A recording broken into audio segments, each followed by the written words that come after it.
2019 is going to be an open year for the world, get it? Hi folks, it's Falcon, and today on GameRanks, the top 10 open world games of 2019. Number 10 is Atomic Heart, a wildly inventive looking game that looks equal parts BioShock, Fallout, and hey, let's exist in the Soviet Union. In fact, the story takes place specifically in an alternate history Soviet Union in which technological revolutions have already taken place. The open world this exists in appears to look nothing like anything else on the market, and that alone should be enough, I think, to get anybody interested in this game. But the idea of an exaggerated weirdness based on the real-life secrecy of the actual scientific juggernaut that was inside the Soviet Union, I think makes for historical fiction that is possibly more interesting than anything else we've looked at that could somehow be placed in a similar category. It's a world that could not only say something about the past, but perhaps our own future. Very rarely has material made about the Soviet Union not also said something about the world as it is outside the Soviet Union, but one that is critical of the internal, even in an exaggerated way, I think can and will probably lead to a very interesting narrative that makes for a very engrossing and different world that I cannot wait to wander around in. Atomic Heart is coming to Windows, Xbox One, and PlayStation 4 sometime this year. Number 9 is The Division 2, which Ubisoft has said,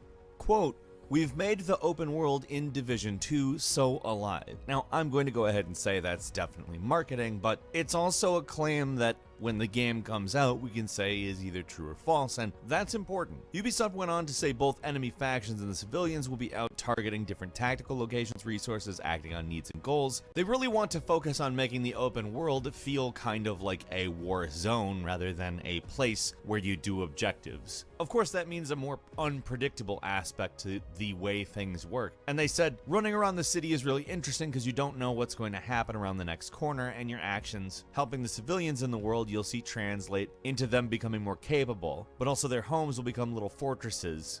And I think that stuff sounds pretty cool. Honestly, if your actions actually have an effect on the world in this way, and the world just constantly seems to be happening around you like, you know, the world is, I think The Division 2 could really build on the original into something that we all actually care about a lot more.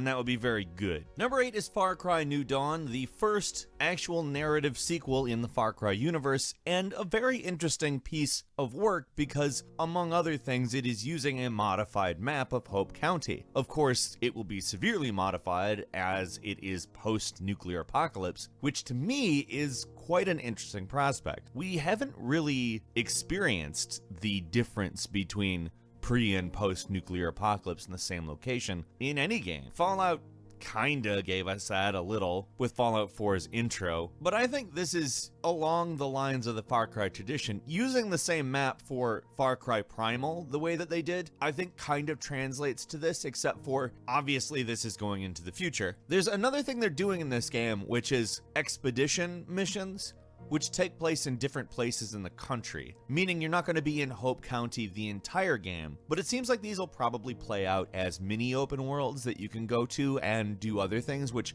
I think sounds incredibly good. I am really enjoying that idea. Number 7 is Rage 2, which is very interesting on account the developers have said it's going to be a lot more open world than the original Rage, which is an open world game. It is, however, developed not like an open world game. It's a very linear game that doesn't really take advantage of the open world in the way that it could. I mean, in a lot of ways it is a quality game, but just never went far enough in any direction, I think. Which is funny because the open world in the game is primarily about traveling around. Avalanche is developing this sequel, so I think we all know exactly how that turns out. They're a very good developer when it comes to open world. They are phenomenal at building sandboxes and setting you free in them with lots of tools to cause havoc, and it looks very much like Rage 2 is going to be a lot like that. Number 6 is Days Gone, which actually looks to separate itself pretty significantly. It doesn't want to dizzy you with an absolute ton of side quests and activities, instead giving you gameplay loops and things that you can just engage in, but keeping the actual narrative basically on a single path. They've also given you a motorcycle, which they've promised is a big part of the game. And by that I mean you're going to have to take care of it. You're going to have to park it, hide it,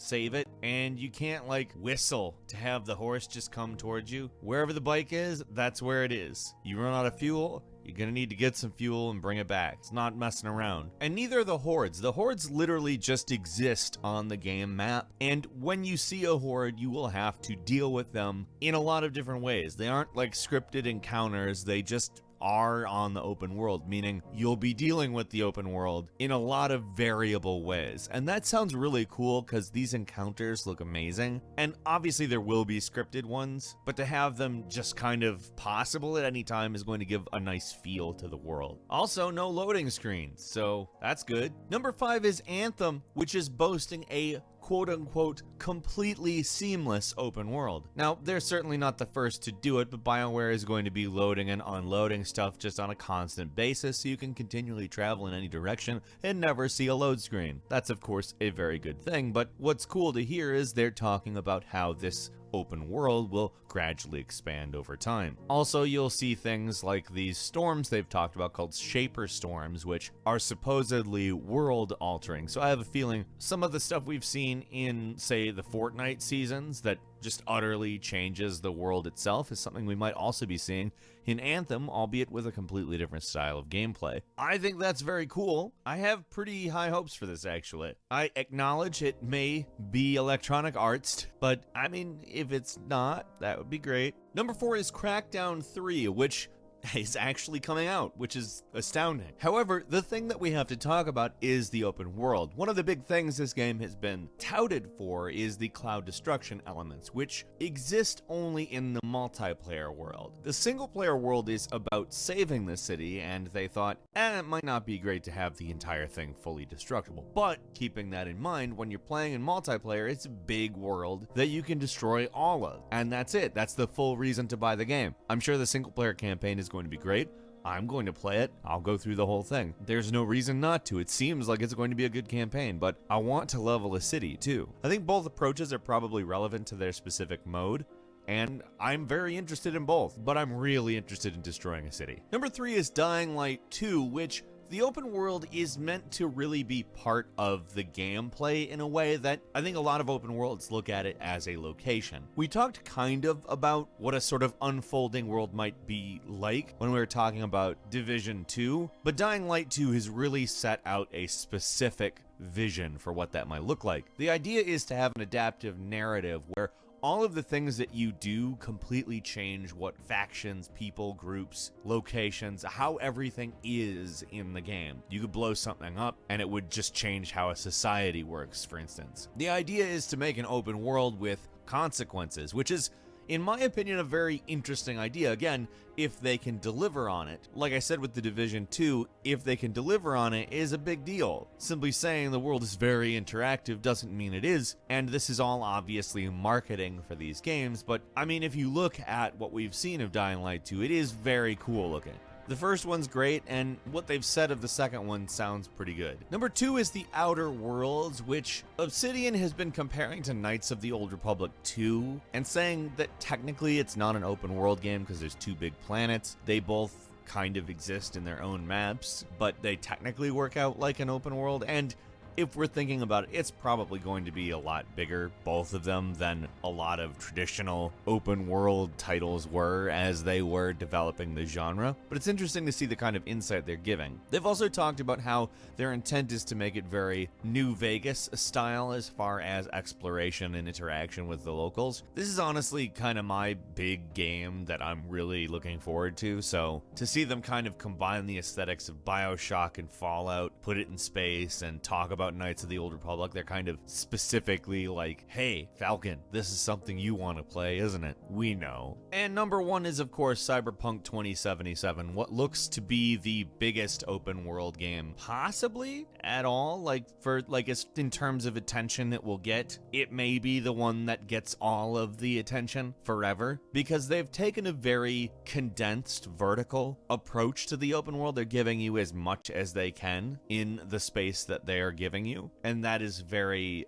encouraging in my opinion. Really, I don't care how big like physically an open world is. I care how good it is. And if that's the approach they're taking, there's a much better chance of it being good, to be frank. Got a couple of bonus games for you as well. Generation Zero coming to us from Avalanche Studios, ensuring it will be at least something interesting, is a game that takes place in 1980 Sweden, already ensuring that it is an open world filled with stuff that frankly just seems completely different. The 1980s was quite a decade, and Sweden is quite a different place, to be frank. But it's populated by machines and has been abandoned by the population. So, as you might be able to expect, we're talking about a game in which the object is a guerrilla war against machines. It sounds great as it's open world and 4-player co-op and very unique looking. Sekiro Shadows Die Twice, which is not technically an open world game, but it will feature a massive world that's interconnected, according to From Software, in the same way Dark Souls 1 is, so kind of like a Metroidvania, so kind of a path world, so to speak. They're also designing their maps very vertically oriented so that you can take advantage of that grappling hook. Skull and Bones, which is an open sea game, I guess. It's based on the naval segments in the Assassin's Creed games. How can you really go wrong with that? Those segments are wonderful. Except it takes place in an open world. You can go anywhere, do anything. Judgment, which is a game that takes place in the world of Yakuza. In fact, directly in the same open world, same area. It's a different kind of story, though. You play as an investigator. You're on the other side of the law, so to speak. And finally, Biomutant, which is kind of a mascot platformer hack and slash action RPG. Apparently 6 square miles of area to explore in this game. If it is as detailed as we've seen so far, that's probably going to be a pretty dense world, and I'm very interested in that. And Metro Exodus is not technically a full-blown open world game. It's kind of a semi-open world game, but the scale of this game is massive. It will take place in a number of areas that are open world. However, it will also contain linear areas, and in all honesty, that mirrors real life in some ways if done correctly. Now, that's really the key, and we shall see. But the previous 2 Metro games are phenomenal, and we really don't have any reason to believe it won't be executed well. Metro Exodus is coming February 15th to PlayStation 4, Xbox One, and Microsoft Windows. What open world games are you interested in this year? Leave us a comment, let us know what you think, and if you like this video, please click like. If you're not subscribed, now's a great time to do so. We upload brand new videos every day of the week, and the best way to see them first is, of course, a subscription, so click subscribe, and don't forget to click the notification bell. As always, thank you very much for watching this video. I'm Falcon. You can follow me on Twitter at Falcon the Hero, and we'll see you next time right here on GameRanks.